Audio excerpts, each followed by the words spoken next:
Good morning to all. I am Jerin Vinolia, Assistant Professor in English, Auxilium College of Arts and Science for Women, Raghunathapuram. Today we are going to see about the topic Principles of Literary Criticism. First of all, we have to see classical criticism. Classical criticism refers to a conceptions of the nature and functions of poetry and of verbal art, generally whose principles were first theorized by the sophists in 5th century BCE Greece. The great Greek philosophers Socrates, Plato, Aristotle. Socrates was Plato's teacher and Plato taught Aristotle. A great Greek historian said, he is a Thucydid. He said, poetry is concerned with the universal truth, history tries to particular facts.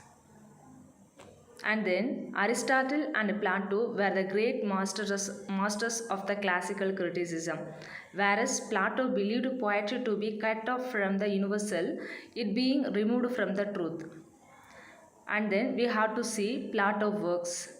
Plato works, first one is Ion, next one is Cratylus, next one Protagoras, next Chargius, Symposium, Republic, Phaedrus, Philippus and Laws. Plato divides poetry.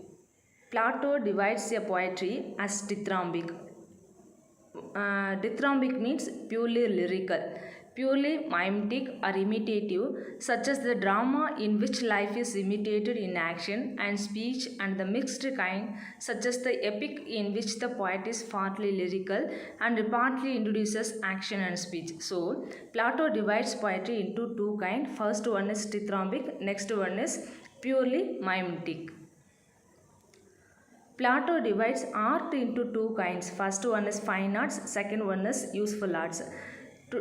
Now we have to see some examples. Fine arts examples: literature, painting, sculpture, music. Useful arts examples: medicine, agriculture. Plato attacks poetry on two grounds. The first ground of this attack is that art is removed from reality. The other grounds of condemnation are poetic inspiration, the emotional appeal of poetry, and its non-moral characteristics. Poetry being a product of inspiration, it affects the emotions rather than reason.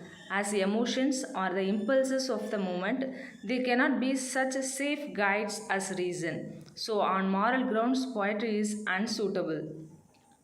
For Plato, mere pleasure cannot be the object of poetry.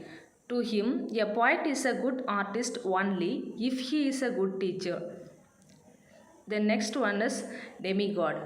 Demigod, according to Plato, the mathematician is a demigod because what he says can be verified. But poetry is the result of the impulse of the moment. So, poetry can neither make a better citizen nor state a better organization. So, it cannot take a place of philosophy.